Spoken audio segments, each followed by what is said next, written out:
Metamorfosis, ¿qué significa? Esta mañana vamos a hablar un poco acerca de el ministerio de Eliseo. Ya habíamos estudiado Eliseo, creo que hemos sacado como 12 temas, 12 sermones solo de la vida de este gran profeta, el profeta Eliseo. Y es que este hombre realmente hizo muchas cosas en nombre de Dios. Aquí está el mapa, ustedes lo pueden ver en internet. Esta es la línea de tiempo y aquí está la flechita y dice Eliseo. Él sirvió aproximadamente en el año 800 antes de Cristo.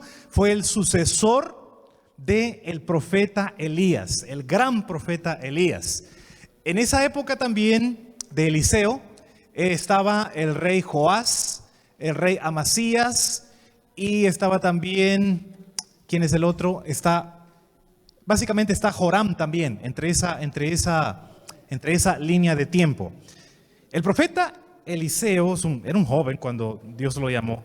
Se reconoce, y ustedes recuerdan muy bien esto, se reconoce como el segundo personaje después de Jesús. ¿En qué? ¿En qué? A ver si se acuerdan. Ya prediqué 15 veces sobre este personaje. ¿Recuerdan? El que hizo más milagros después de Jesús. Esa es la característica especial de Eliseo. Eliseo hizo, no es que los hizo él, sino que los hizo Dios, pero es el que más milagros realizó durante su ministerio. Del año 852 al año 798 antes de Cristo, más de 50 años sirviendo a Dios. Y en su tiempo, por ejemplo, se menciona que en su tiempo él endulzó las aguas saladas de un manantial en Jericó. Eso lo hizo Dios a través del profeta. Pronunció una maldición sobre unos jovencitos impíos que se burlaban del mensajero de Dios. ¿Recuerdan esa escena? La estudiamos el otro día.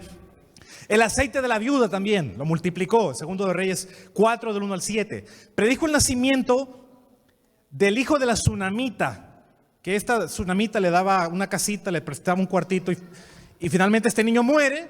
Pero ¿qué hace el profeta? Lo resucita. Otro milagro. Proporcionó antídoto para unas calabazas venenosas. Esto está en Segundo de Reyes 4. Sanó de lepra a Naamán, Segundo de Reyes 5, es lo que vamos a conversar ahora brevemente. Y después de su muerte, cuando muere Eliseo, y a Eliseo lo entierran, y en ese lugar donde él está, tiran a otra persona muerta, en el mismo sepulcro de Eliseo. Y cuando esa persona muerta toca los huesos del profeta Eliseo, que ya estaba muerto, solo toca los huesos y resucita. El segundo personaje, después de Jesús, el que más ha hecho milagros en toda la historia es Cristo Jesús. ¿Por qué? Porque hizo milagros, está haciendo milagros y seguirá haciendo milagros. Nadie le gana a Jesús. Pero en segundo lugar, después de Jesús, ¿quién está en esa comparación? Eliseo, el que más milagros hizo durante 54 años de ministerio.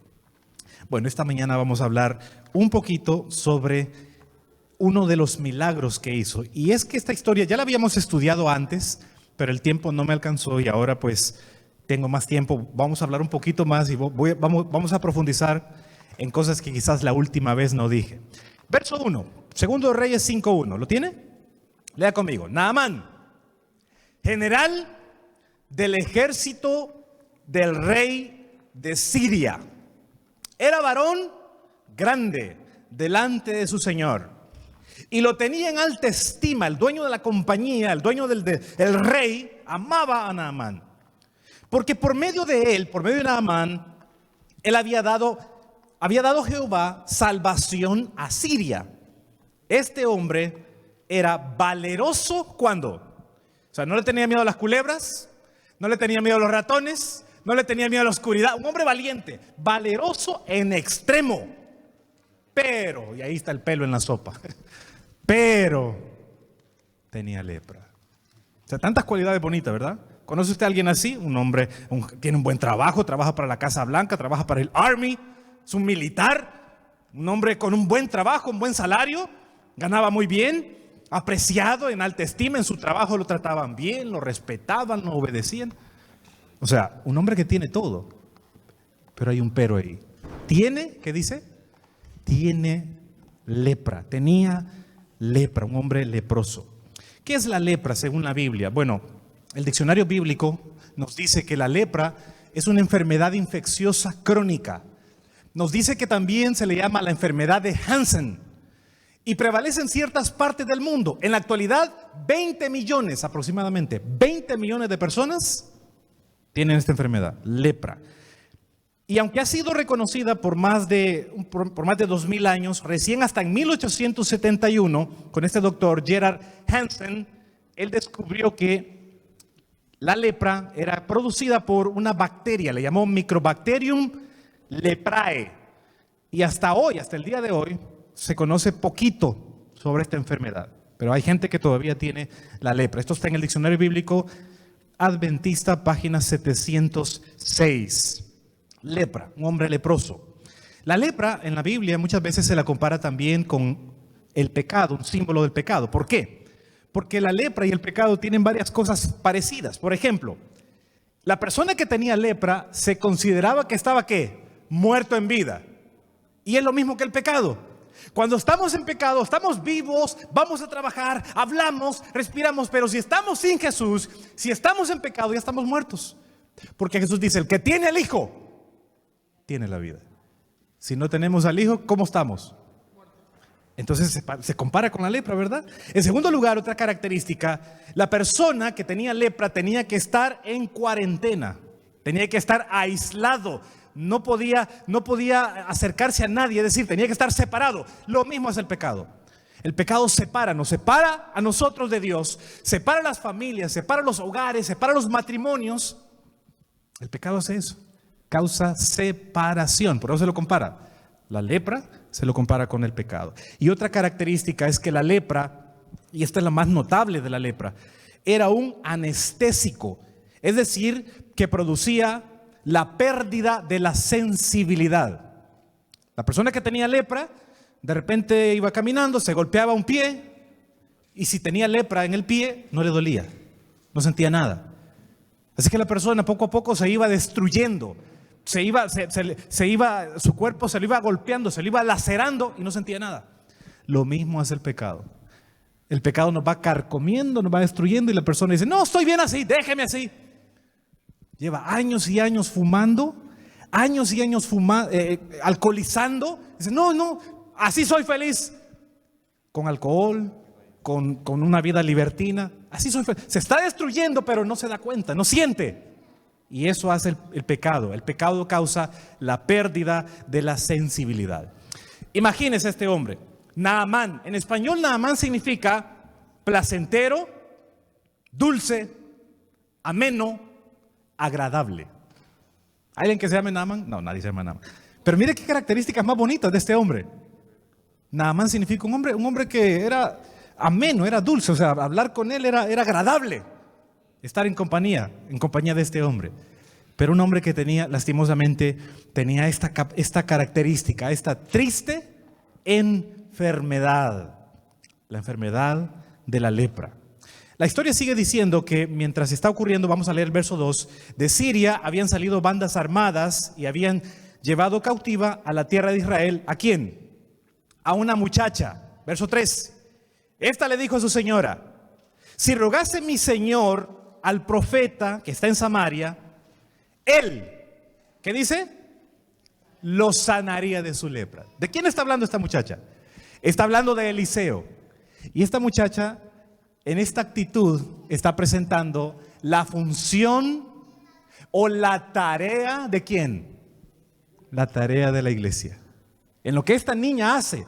Porque mire, es una niña esclava. Está en un país donde no es su lenguaje. Ella hablaba hebreo. Ella está en Asiria, donde se habla un lenguaje diferente, números diferentes, todo diferente, donde hay un montón de dioses. Pero esta niña, en vez de amargarse, en vez de estar ahí molesta con Dios, lejos de su padre, lejos de su madre, pero esta niña cumple la función para la cual Dios había levantado al pueblo de Israel. Dios levantó al pueblo de Israel para una función, para que evangelizaran al planeta Tierra. Esa era la tarea del pueblo de Israel. Le dio todos los mandamientos, el conocimiento, la Biblia, ¿para qué? Para evangelizar solamente. Y esta niña entonces da testimonio y dice, si mi Señor va donde Eliseo, Eliseo lo va a sanar. ¿Y qué es lo que está haciendo la niña? Está testificando en un país ajeno, pero está testificando. Y el propósito de Dios para su pueblo en aquella época, la primera iglesia que Dios fundó, el pueblo judío, el pueblo de Israel, la misión de ellos, mire lo que dice aquí, era esta. En Zacarías 8:23, Dios dice: así ha dicho Jehová de los ejércitos. En aquellos días acontecerá que 10 hombres de las naciones, de toda lengua, tomarán el manto de un judío diciendo: iremos con vosotros, porque hemos oído que Dios, ¿qué dice ahí? Que Dios está con vosotros. La misión de la primera iglesia que Dios fundó era evangelizar el mundo. Y la idea que Dios tenía es que el pueblo judío lo representara de tal manera que las demás naciones que adoraban piedras, que adoraban madera, al ver al pueblo de Dios, al ver al pueblo de Israel tan bendecido, la gente dijera: oiga, vamos a ir con ustedes, nos vamos a congregar con ustedes, porque podemos ver que Dios está con ustedes. Para eso Dios levantó la primera iglesia, para evangelizar. Y esta niña, de forma inconsciente, no se da cuenta, pero ella está haciendo eso, está evangelizando, está diciendo: hay un enfermo, pero yo conozco dónde está la medicina. La segunda actitud nosotros la vamos a ver también de los siervos de Naamán, y eso está en el verso 13, porque Naamán, más adelantito vamos a ver la actitud que toma. Los siervos le dicen, los criados le dicen, se le acercan diciendo: Padre mío, si el profeta te mandara alguna gran cosa, ¿no la harías? ¿Cuánto más diciéndote: lávate y serás limpio? Naamán no quería aceptar lo que Dios estaba diciendo. No quería hacer lo que se le pedía. Él está buscando la sanidad, pero no la está aceptando. Pero viene la actitud de los siervos. Representa la función, representa la tarea ¿de quién? La tarea de la iglesia. ¿Cuál es la tarea de la iglesia? Hay una anécdota que ya le he contado aquí, solo la quiero repetir porque ilustra muy bien esta función, esta tarea de la iglesia. Cuento una anécdota de un doctor que de la calle rescató un perro pulgoso, todo flaco, un perro vagabundo. La anécdota dice que este doctor llevó a su casa a este perro, le quitó las pulgas, lo llevó al veterinario, lo limpió, lo bañó. Y a los días el perro estaba así, mire, así, hermoso. Y él le amaba a ese perro, lo había encontrado en la calle. Cierto día, dice esta anécdota, que el perro de repente, ¿qué pasó? Desapareció, se fue. Y el doctor se quedó triste, dijo: ya no vuelvo a agarrar perros de la calle. Qué perro más malagradecido, le di todo y se fue, me dejó. Dice la anécdota. El doctor se quedó triste. Pasaron los días y de repente, cierta tarde, mientras el doctor estaba ahí leyendo en su libro tranquilamente, escucha que en la puerta empiezan a rasgar la puerta. Así, ¿qué será? El doctor se levanta, dice la anécdota, abre la puerta y para su sorpresa, era el perro que él había rescatado, que ahora estaba regresando. El que se había perdido estaba regresando. El doctor se puso contento, abrió la puerta. La sorpresa del doctor es que detrás de ese perro venía una manada de perros pulgosos, callejeros, malolientos. Eso representa lo que es evangelismo. Evangelismo es mostrar a los demás dónde se encuentra la medicina.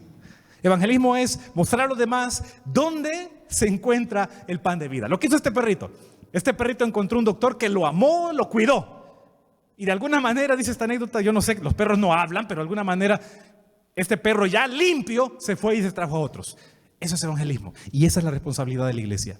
Es la tarea de la iglesia.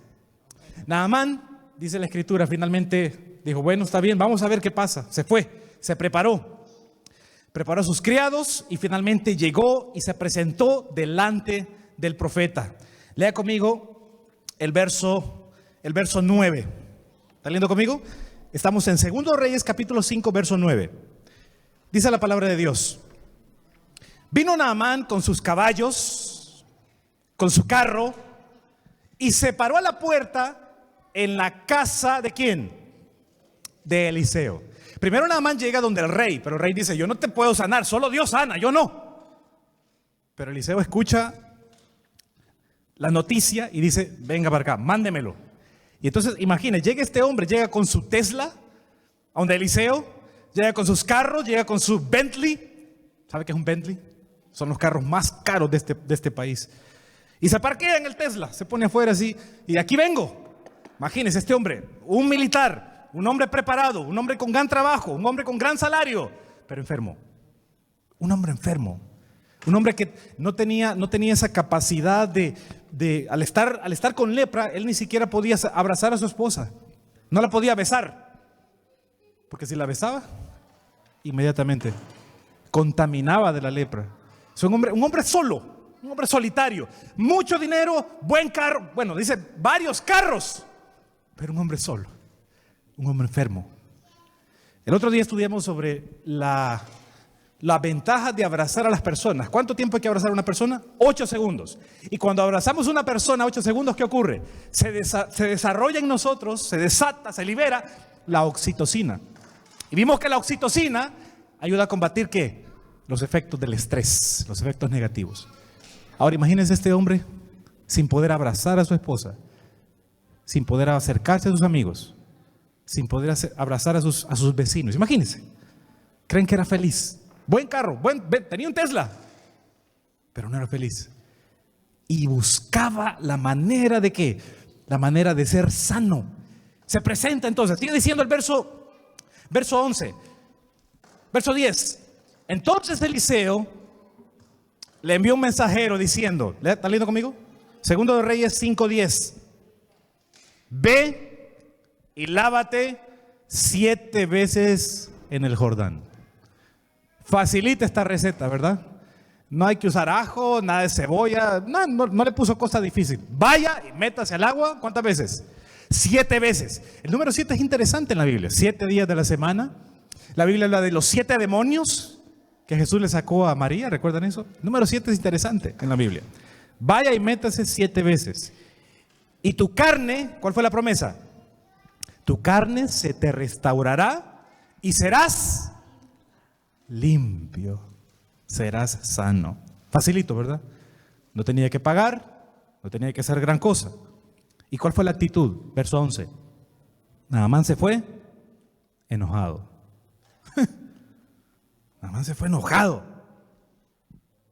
Y no solo enojado, iba hablando, diciendo, he aquí yo decía, saldrá él luego, estando de pie, invocará el nombre de Jehová su Dios, alzará su mano, tocará el lugar donde tengo lepra, tocará el lugar y la lepra sanará.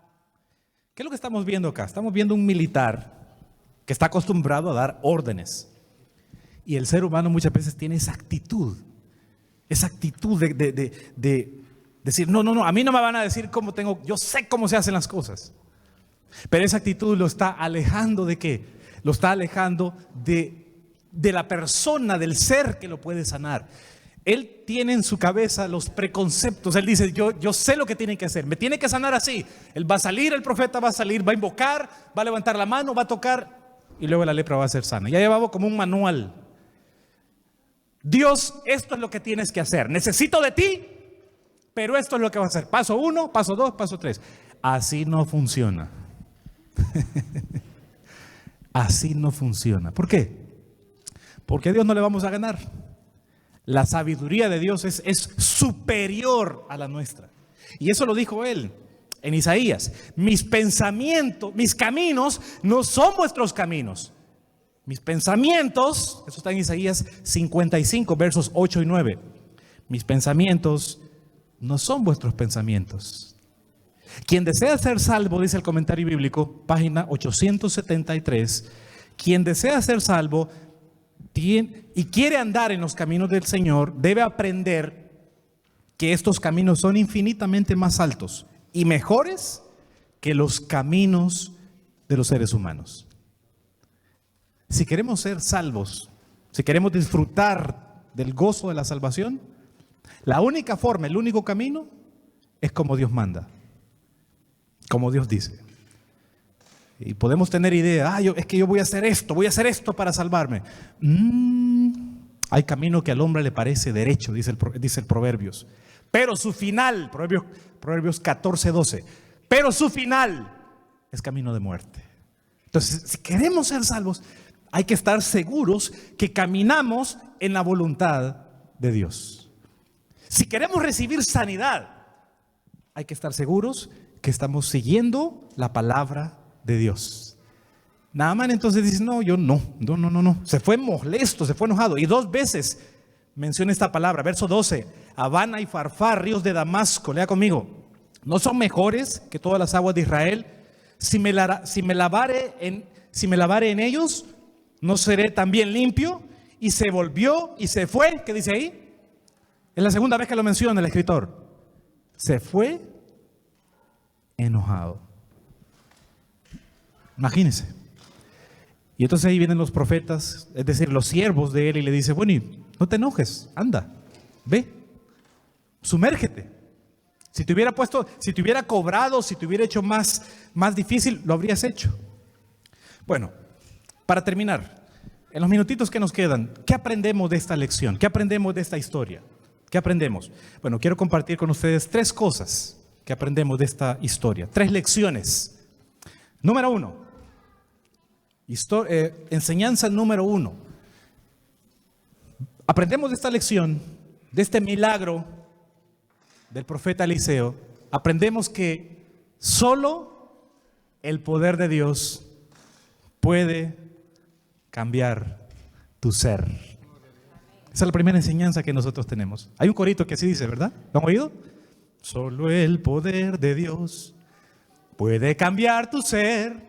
Y el corito dice, la prueba yo te doy, Él me ha cambiado a mí y ahora soy feliz siguiendo al Salvador. Nueva criatura soy, nueva soy. Esa es la primera enseñanza que nosotros tenemos. Solo el poder de Dios puede cambiarnos. El verso 14 dice, después que hablan con él los criados, el verso 14 dice la escritura, Naamán descendió, se zambulló 7 veces, conforme la palabra del varón, y su carne se volvió como la carne de un niño. Tenemos un niño por aquí, allá está una bebita. Mira la carita, la niña, los deditos, la piel suavecita. Así se hizo la piel de Naamán. Y quedó, dice la escritura, quedó limpio, quedó sano. Entonces la primera enseñanza, solo el poder de Dios puede cambiar. Ni la psicología, ni la educación, las universidades. Que yo tengo una maestría, yo tengo un doctorado. No sirve para ser salvo. No sirve delante de Dios. Porque solo su poder nos puede transformar, nos puede cambiar, nos puede limpiar de esa mancha del pecado. Solo el poder de Dios. Y por eso la palabra metamorfosis, ¿qué es lo que estamos hablando? En la vida de Naamán ocurrió una metamorfosis. ¿Pero qué es eso de metamorfosis? Bueno, en español, la palabra metamorfosis significa transformación, transmutación, conversión, cambio, transición. Eso es metamorfosis. Y Naamán experimentó eso en su vida. Un cambio, una conversión, una transición, metamorfo. En 2 Corintios 3:18, hablando más de este término, dice: por tanto nosotros, mirando a cara descubierta, como en un espejo, la gloria del Señor, somos metamorfo. Es la palabra que utiliza. Pablo usa esta palabra en el idioma original. Somos transformados de gloria en gloria a la misma imagen por el poder ¿de quién? Del Espíritu del Señor, el Espíritu Santo. 2 Corintios 5:17. De modo que si alguno está en Cristo, nueva criatura es. Las cosas viejas pasaron y aquí todas son renovadas, son convertidas, son cambiadas, son transformadas, son hechas nuevas. Y Romanos 12:2 dice: no se amolden, esta es la nueva versión internacional, no se amolden al mundo actual, sino sean sean transformados mediante la renovación de su mente. Transformación. Ahora, en esta historia nosotros podemos ver cómo funciona la dinámica de la salvación.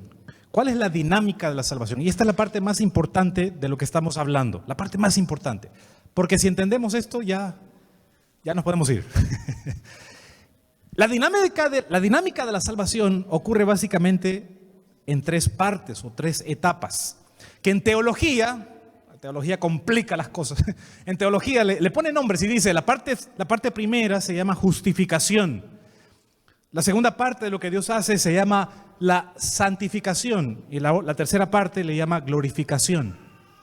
Esa es la dinámica. Así funciona la salvación. 3 partes o 3 etapas. La primera etapa, la justificación, significa que delante de Dios somos salvos de la condenación.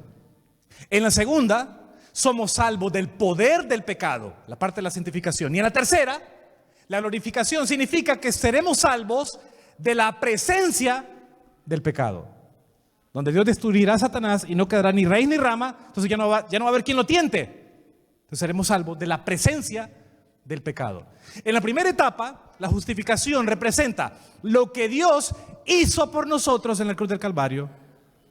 En la segunda etapa, la santificación se refiere o representa lo que Dios hace hoy en nosotros. Y la glorificación representa lo que Dios hará para nosotros. Cielo nuevo, tierra nueva. ¿A dónde enseña eso la Biblia, hermano? Está bonito, pero ¿dónde está eso en la Biblia? Bueno, aquí están los versículos. La justificación. Romanos 5:19 dice: porque así como por la desobediencia de un hombre los muchos fueron constituidos pecadores, así también por la obediencia de uno, Cristo Jesús, por la obediencia de uno, los muchos serán constituidos, ¿qué dice? Justos. ¿Qué significa eso? Es como que vamos a un lugar y solo usted para entrar necesita comprar el ticket.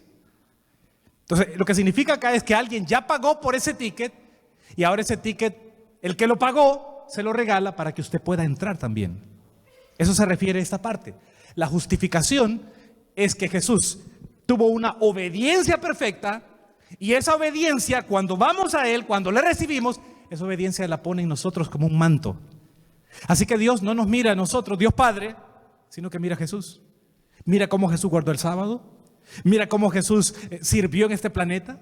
Mira cómo Jesús fue vegetariano y cuidó su salud. Es decir, los méritos de Jesús son el ticket para entrar al cielo. Y a eso se le llama en teología justificación. 2 Corintios 5:21 dice: al que no conoció pecado, Cristo Jesús, al que no conoció pecado, el Padre, por nosotros lo hizo pecado para que nosotros fuésemos hecho justicia de Dios en él. Y el último, hay muchos, pero mire lo que dice Tito 3, versos 4 al 7. Pero cuando se manifestó la bondad de Dios, nuestro Salvador, y su amor para con la humanidad, nos salvó, no por obras de justicia que nosotros hubiéramos hecho. Somos justos no por lo que hacemos, sino por su misericordia, por el lavamiento de la regeneración y la renovación en el Espíritu Santo, el cual derramó en nosotros abundantemente por Jesucristo nuestro Salvador, para que justificados por su gracia viniésemos a ser, ¿qué dice ahí? Herederos conforme a la esperanza de la vida eterna. La primera parte de la salvación es la justificación, y eso Dios lo hace en el momento que le abrimos el corazón, en el momento que decidimos hacer un pacto con Él, nos sumergimos en el agua, nos bautizamos y delante de Dios los méritos de Jesús son colocados en nosotros y ya tenemos el derecho para entrar al cielo. Ya tenemos el ticket desde el momento que usted aceptó a Jesús. No porque usted haya hecho algo, no hemos hecho nada, pero es por lo que Jesús ya hizo. En la segunda parte, la santificación, mire lo que dice la Biblia. Pablo dice, Romanos 6:22, Pablo está hablando: mas ahora que habéis sido libertados, ahora ya me bauticé, ya Jesús me perdonó, ya pasé por el proceso de la justificación. Pablo dice: ahora que habéis sido libertados del pecado y hechos siervos de Dios, tenéis como fruto la santificación y como fin la vida eterna. La segunda etapa, la santificación, es lo que Dios hace, ¿a dónde? En nosotros. Dios, dice Filipenses, Dios obra tanto el querer como el hacer por su buena voluntad. Dios obrando en nosotros, y eso es adentro de la iglesia. Cuando venimos a la iglesia, venimos a escuchar la palabra de Dios, venimos a oír sus mensajes, Y mientras estamos tomados de la mano de Dios, buscándole constantemente, en esa unidad, en esa unión, en esa comunión, la presencia de Dios en nuestra vida nos está santificando, nos está transformando. Y este es un proceso que no termina el sábado, es un proceso que dura toda la vida. Toda la vida. Por eso Pablo dice, no dejemos de congregarnos. Porque mientras venimos a la iglesia y escuchamos la palabra de Dios, Dios nos habla y Dios nos capacita para obedecerle. Por eso hay que venir a la iglesia, por eso es importante. Por eso Hechos dice que la gente en la antigüedad, en la primera iglesia, la gente que se bautizaba, dice que ellos perseveraban unánimes, Hechos 2:46, en el templo, se reunían los sábados, y en las células, en las casas, y el Señor, dice, añadía cada día, ¿a dónde? A la iglesia. ¿A quiénes añadía? A los que habían de ser salvos. La iglesia es el medio que usa Dios para volvernos santos, para transformarnos adentro de la iglesia. Dios nos saca del mundo y nos coloca en la iglesia para que tengamos el fruto de la santificación. Aquí es donde Dios nos transforma. Y finalmente, en la segunda venida, ¿qué va a ocurrir? Dice la Escritura, Pablo está hablando también, en un momento, en un abrir y cerrar de ojos, la final trompeta, porque se tocará la trompeta, los muertos en Cristo serán resucitados incorruptibles y nosotros, ¿qué dice? Nosotros seremos transformados. Esa transformación, ¿cómo se llama? En teología se llama glorificación, donde Dios nos va a dar un cuerpo nuevo, donde no vamos a usar lentes, donde vamos a usar completamente toda la capacidad mental que tenemos, la vamos a usar totalmente, donde no vamos a tener ninguna enfermedad, donde nunca vamos a envejecer. Entonces ahí seremos totalmente perfectos. Entonces ese es el proceso de la salvación. Desde el momento que somos justificados, recibimos a Jesús, abrimos el corazón, lo aceptamos, ahí estamos salvos. Y luego pasamos al siguiente proceso, la santificación adentro de la iglesia. Y luego en la segunda venida, Cristo nos va a transformar completamente. Así funciona la salvación. ¿Está claro? Es un proceso. Y todo este proceso es por gracia, por el poder de Dios, por el amor de Dios. La segunda enseñanza que nosotros tenemos de este relato es que el que no sea transformado, él mismo llevará la condenación de su pecado. El que no sea transformado por el poder de Dios, el que no se deje, más bien, el que no se deje, diga, no, yo soy ateo, para mí Dios no existe. La persona que tiene esa idea y no desea, no permita que Dios lo transforme, finalmente esa persona va a pagar él mismo por su propio pecado. ¿De dónde saca eso? ¿Dónde está eso en la Biblia? Bueno, tenemos el ejemplo de Jesse. Jesse era un siervo de Eliseo, pero era un hombre codicioso. Y cuando Naamán es sano, mire lo que ocurre. Cuando él queda limpio, dice, lea conmigo, verso 15. Estamos en 2 Reyes 5:15. Y volvió el varón de Dios, él y toda su compañía, y se puso delante de él y dijo, he aquí, dice Naamán, ahora conozco, mira la metamorfosis de Naamán, ahora conozco que no hay Dios en toda la tierra, sino, ¿a dónde? En Israel. Te ruego que recibas algún presente de este siervo. Recibe algo. ¿Y ese algo a qué se refería? ¿Cuánto le quería dar? Mire, en el verso 4, el tiempo ya se me está yendo. En el verso 4 ahí dice, por ejemplo, el verso 5 más bien. Ahí nos dice qué es lo que llevaba el rey Naamán. Era la costumbre de aquella época. Cuando alguien recibía un favor, pues daba algo a cambio. Naamán no quería nada gratis. Él sabía que todo tiene un precio. Y mire, dice aquí que llevaba 10 talentos de plata. ¿Sabe cuánto es eso en libras? 10 talentos de plata son 753 libras de plata. 753 libras. Si Si una persona pesa, más o menos, yo peso más, hoy me pesé esta mañana como casi 200 y algo, ya con el traje. O sea, son 700, o sea, 3 veces, 3 personas que pesen lo mismo que yo, más la mitad de otra. 700, imagínense esa cantidad, 753 libras de plata. Y llevó, dice el verso 5, 6,000 piezas de oro. Eso equivale en español, eso equivale a 150 libras de oro. ¿Ha visto alguna vez usted esa cantidad? ¿Ha visto cientos en su vida? ¿Ha visto una cadena que... Yo nunca he visto eso.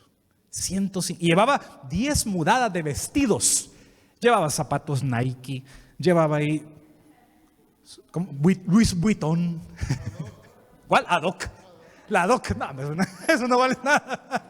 Eso ya ni existe. Así existe, ¿no? Adoc es una marca de zapatos. Pero son los más baratos, los burritos. Valían $2, valía y les duraba 5 años. Las mamás, para ahorrar, grandes burros le compraban a uno y toda la escuela era 10 años. Y los 10 años le duraba a los burros. La Adoc.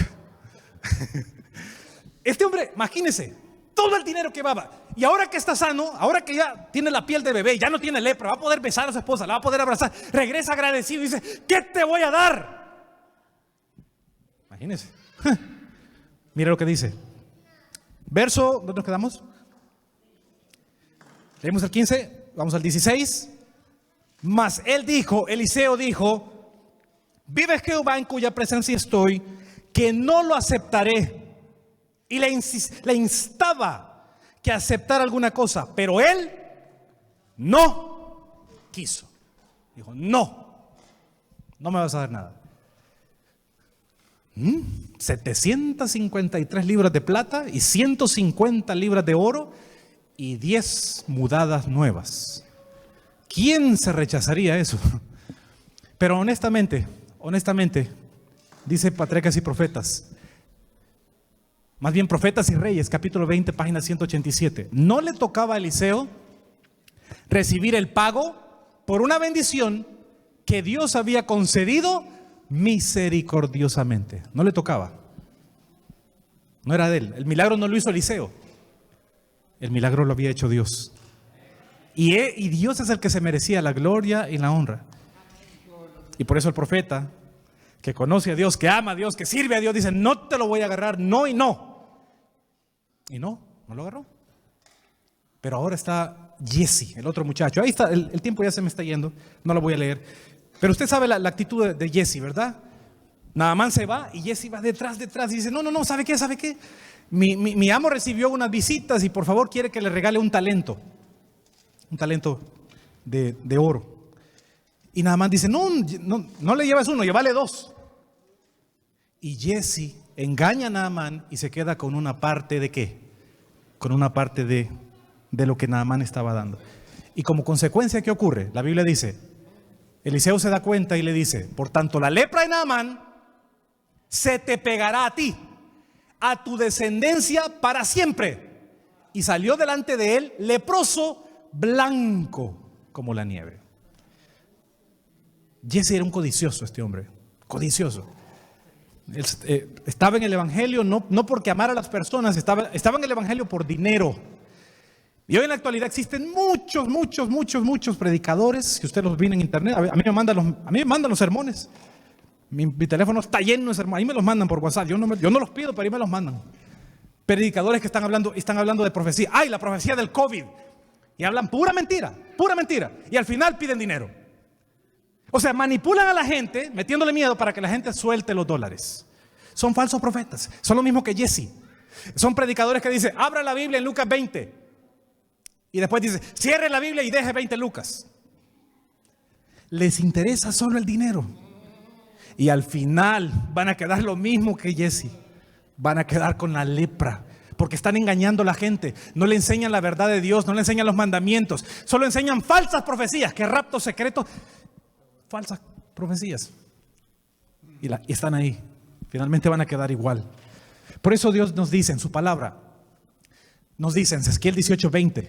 El alma que pecare esa morirá. El hijo no llevará el pecado del padre, ni el padre llevará el pecado del hijo. La injusticia del justo será sobre él, y la impiedad del impío será sobre él.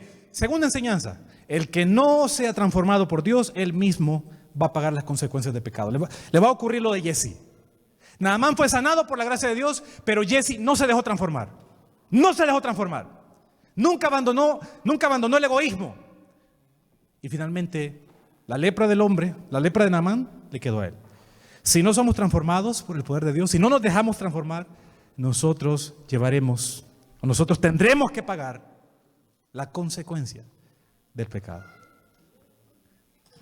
Última enseñanza, y con eso terminamos. Dice la Escritura, la obediencia, esta es la segunda enseñanza, la última enseñanza, la tercera.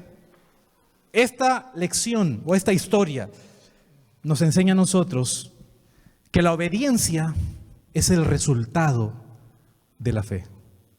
La obediencia es el fruto de la fe. Lea conmigo el verso, nos quedamos ahora en el verso 17. Entonces Naamán, esto fue la lectura bíblica. Entonces Naamán dijo, te ruego pues, ¿está leyendo conmigo? Segundo de Reyes 5, 17. No se deje dar gato por liebre. Lea usted conmigo, lea. A veces hay predicadores que se paran aquí, ni siquiera traen Biblia y dicen, el Señor dijo, ¿y de dónde dijo? ¿Cuándo dijo? Hay que preguntar. Hay que ver, hay que convencerse uno mismo, escrito está.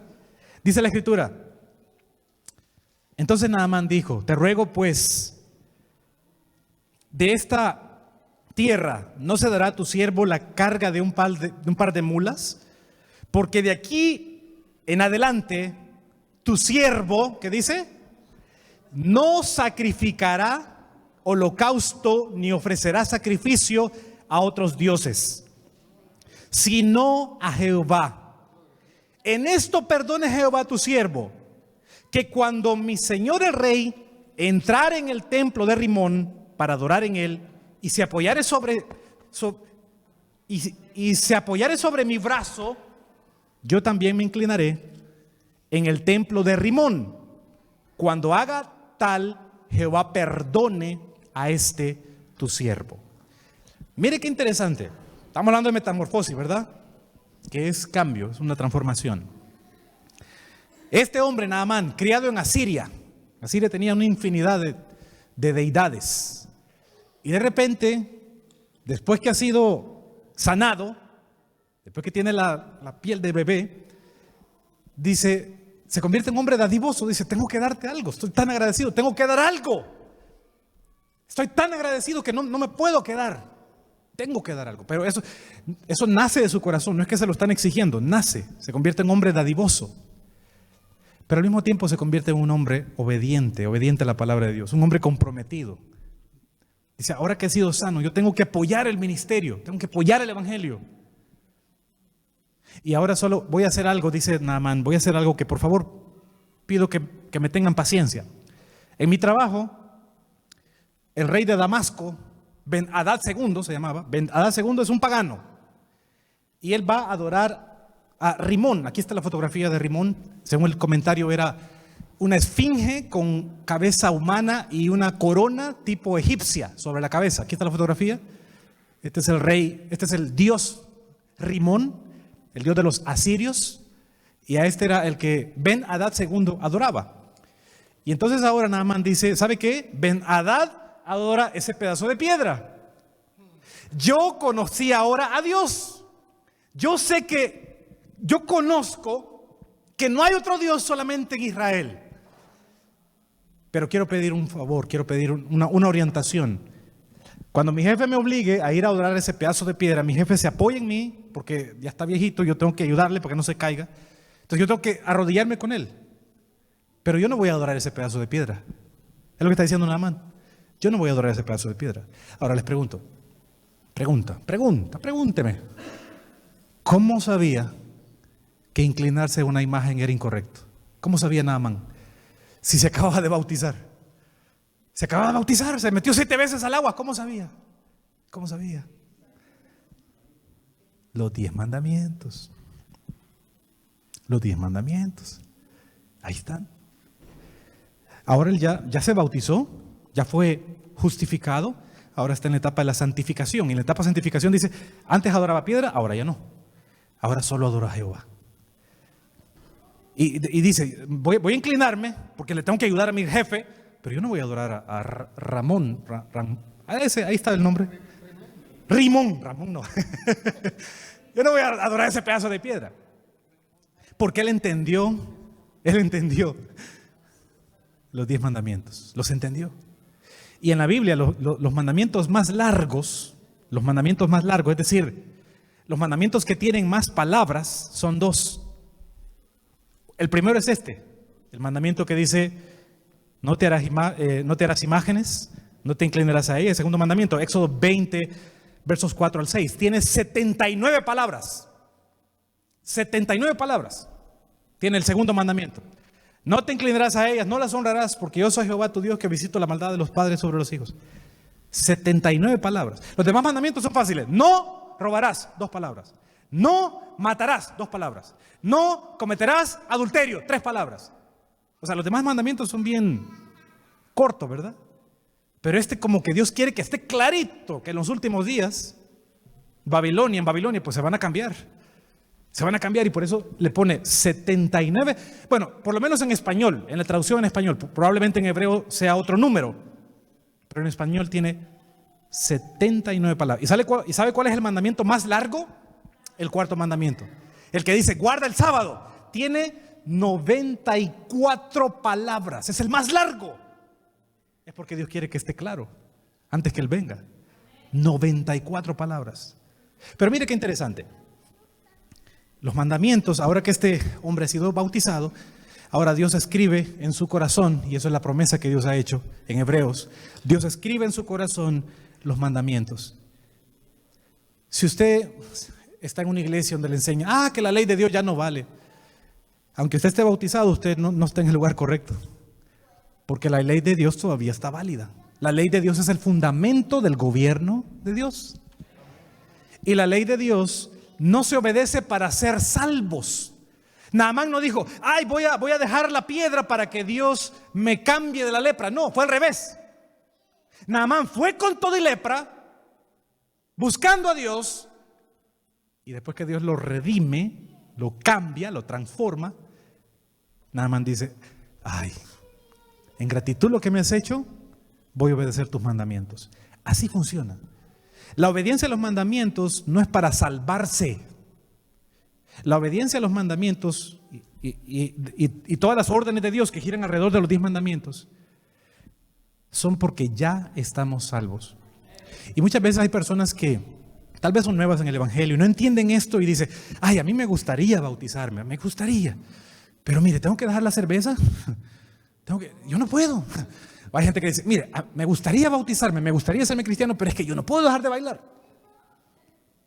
Es como que una persona vaya donde el doctor M. Huerta y le diga, doctor M. Huerta, tengo cáncer, pero mire, voy a hacer ejercicio y hasta que se me quite el cáncer voy a venir a donde usted.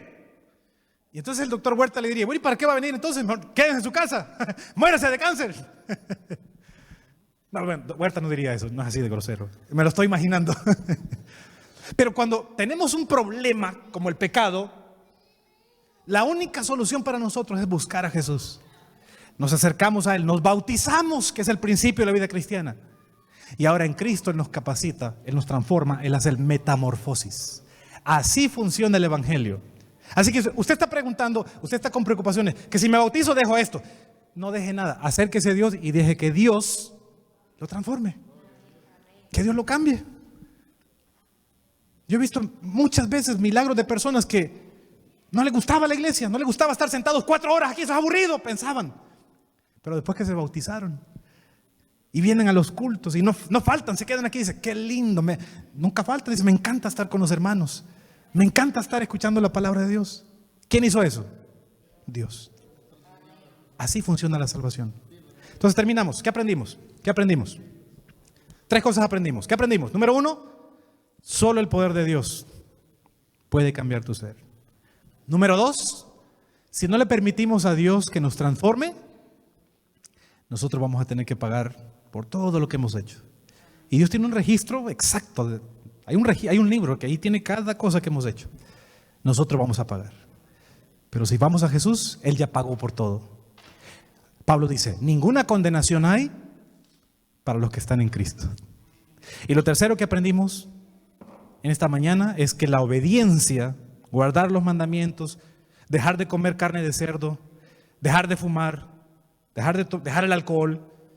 Eso es el fruto de estar salvos. Es el fruto de la fe. Cuanto más nos acercamos a Dios, más Él nos va transformando. Finalmente, el profeta, cuando le hace esta pregunta, él le dice en el último renglón, verso 19, ve en paz.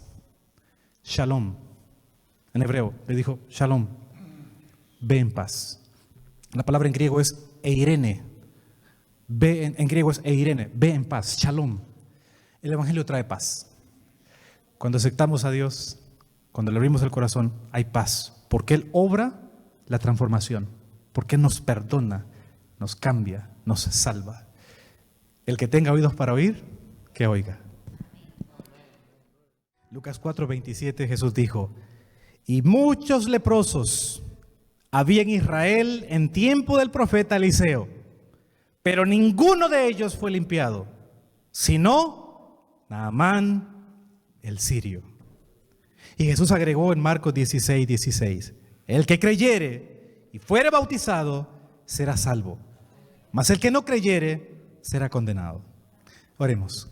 Bendito Dios, gracias por tu palabra en esta hora, querido Padre, por hablarnos, por mostrarnos lo valiosos que somos, porque el hecho que tuviste el deseo de morir en la cruz del Calvario nos muestra tu amor infinito y nos muestra el valor que tenemos cada uno delante de ti. Padre Santo, en esta hora ponemos nuestra vida en tus manos. Obra, mi Dios, y haz una metamorfosis como lo hiciste con Naamán.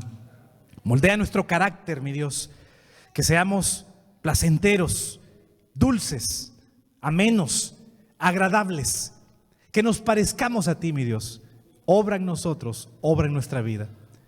Oramos también, mi Dios, por aquellas personas que todavía no han nacido del agua, no han nacido del Espíritu, no se han bautizado, porque tal vez están deseando cambiar algo, dejar algo. Pero, mi Dios, tu palabra nos enseña que tú nos aceptas tal como somos y que en el camino de la salvación tú nos cambias, tú nos transformas, porque lo que tú nos das es lo mejor. Cuando tú nos pides un mandamiento, no es por molestar, no es para que sea una carga, sino cada mandamiento es una bendición, es algo que traerá paz a nuestra vida. Obra pues, mi Dios, en esos corazones de aquellos hijas e hijas tuyas que tal vez escuchan este mensaje.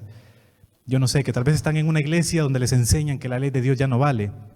Ayúdales, mi Dios, que abran tu palabra y que vean que los mandamientos están válidos y que por tu gracia podemos obedecerlos y que con tu poder tú los escribes en los corazones de cada uno de los que serán redimidos. Gracias por tu palabra en esta hora, mi Dios. Tu bendición nos acompañe en el nombre de Jesús. Amén.